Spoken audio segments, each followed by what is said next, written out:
Hi, welcome to Real Management Talk with LJ and Jocelyn. I'm Jocelyn. And I'm LJ. Welcome Welcome back. back. Today is episode number 2, and today we're going to talk about, LJ? Discussing the differences between for-profit and nonprofit businesses. All right, this sounds like a great topic, I think. I think so too. So the biggest thing that I've learned, I don't know about you, but on the for-profit world is I am in charge of the company as the founder of the company. I ultimately get to make the decisions.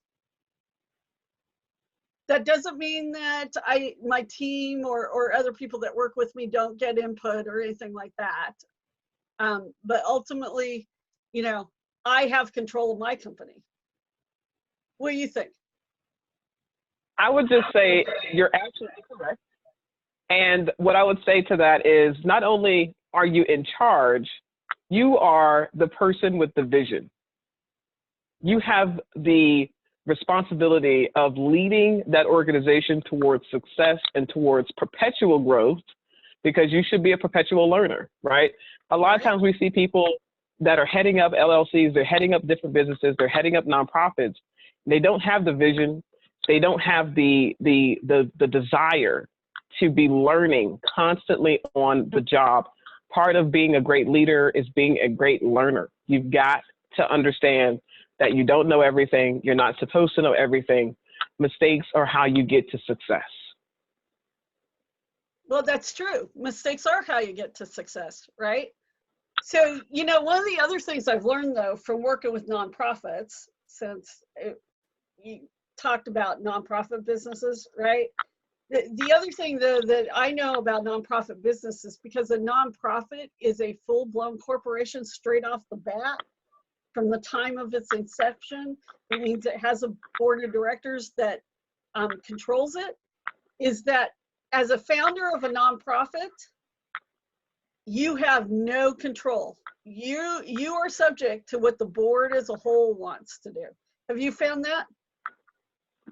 That's absolutely right, Jocelyn. And I think that, a lot of times for a lot of our nonprofits, we see a lot of our founders have this sort of what we call founders syndrome, right? Where the organization has grown and they may or may not be a part of that growth.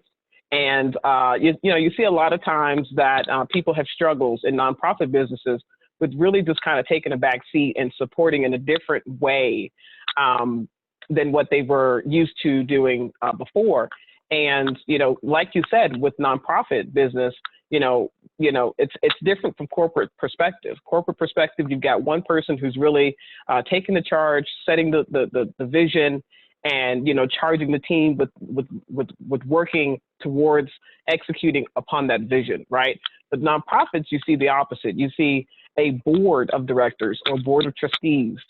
These individuals who have not only a fiduciary interest in the organization and responsibility to the organization, these are individuals who are each charged individually with being the boss, with having a collective vision, a shared vision, a shared understanding of, how they're going to execute upon that vision, and then ultimately being held accountable to that execution by one another. So, it's a different focus. There's more people involved with nonprofit businesses, but to the point that you made, you're still, supposed to be leading these organizations. Right. Well, and I mean, one of the lessons that I've learned from the years of working with nonprofit organizations, and I've worked with, I probably lost count now, but sometimes that founders of nonprofits. Now, in full disclosure, I've never actually founded one myself. I've helped turn a ton of them around. I've worked for them.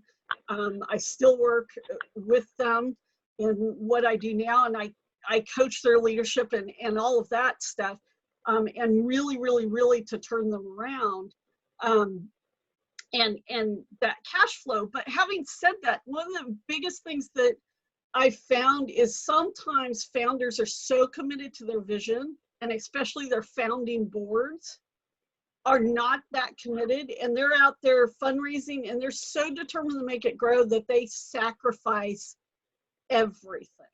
I mean, literally everything. I've known founders who have mortgaged everything. They have sold their homes. They, are just about living in poverty to make it go because they feel that mission so much. And a lot of times, I don't know about you, but a lot of times, I mean, some of that comes down to not understanding the other structures of actually what makes a business tick, right? The accounting and all of that.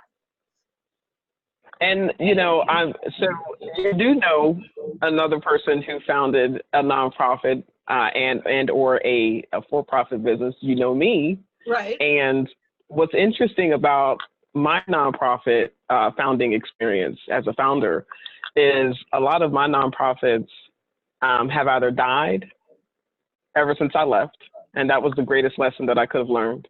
Is I quit on my team, and then my organization was not able to succeed because the vision wasn't succeeded, right? Right. And then the other side of that was that the organization is still very much alive and thriving, but it's not in the continental United States. Right. So it's not a nonprofit in the sense of what we understand a nonprofit to be here in the States. So I think that's part of the conversation too, right? Is that as a leader, succession planning has to always be at the forefront, but you've also got to have an understanding that if you don't have a shared vision, the moment that you walk away, whatever it is that you spent time, so much time and effort, blood, sweat, and tears, as we call it, to build, it may or may not survive because its lifeblood has been drained the moment that you walk away. Well, that's really true. I mean, I agree with you on that. Yeah, I don't think that just like in for-profit businesses, they say the second generation that inherits a business, and the truth is most businesses in the U.S. at least are family businesses. They get passed down from one generation to the next. But most second generation businesses, they don't survive. And it's actually the same issue that we see on the nonprofit side. That a lot of times when the founder leaves, because nobody else really bought into that founder's vision, they said they did on the surface, like in any business, right? It just dies. And so if proper planning and proper getting everybody aligned isn't done at the right time, when that founder leaves, you're right, like in your experience.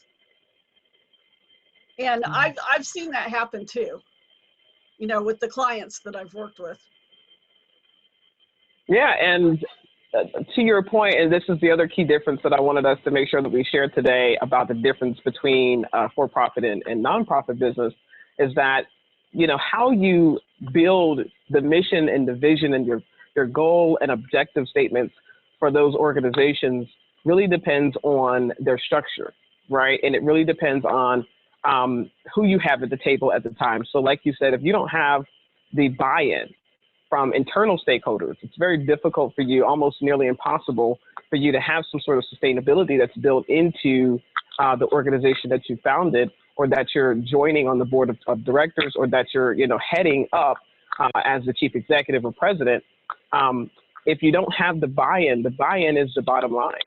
If you're not able to ensure that you are within your mission and vision statements, building in a sort of shared and collective vision, building in some sort of evaluation metric as to what does success look like, right? When you look at somebody's mission and vision statement, an organization's mission and vision statement, you need to glean from those what success looks like for that organization, right?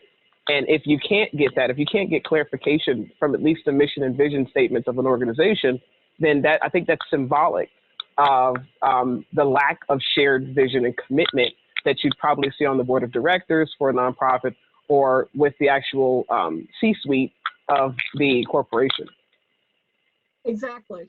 Well, and that can happen even when you have a board that has all the vision and like that, but they hire an ED or a CEO to really run the day-to-day, and everybody gets so behind that person. And we've seen that, and of course that's a lot longer discussion than we're going to have today because we've done about a minute, I think.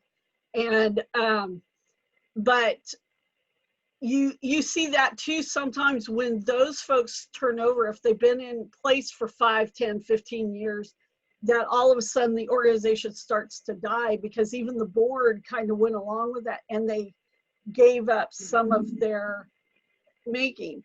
You see that in for-profit companies too.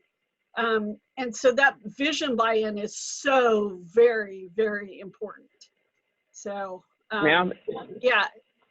So we have a lot of rubber stamp boards, and I think that that's going to be a great conversation for us to have next. It's really thinking about your board of directors, but a lot of these rubber stamp boards are going to result in these organizations' downfall. They're going to buckle upon themselves because, like you said, they have strong presidents or they have strong executive directors who are really leading the charge and are not able to really get the necessary buy-in to make sure that the charge is accepted and it's bought into across the board.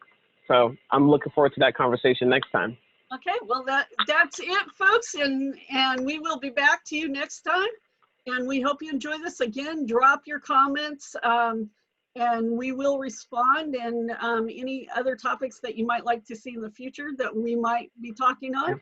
And we'll be happy to see what discussion's coming up, and look for us on YouTube and in Facebook.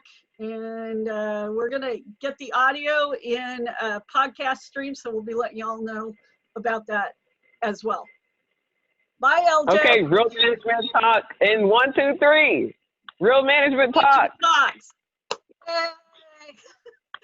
See you all day. Bye. Bye.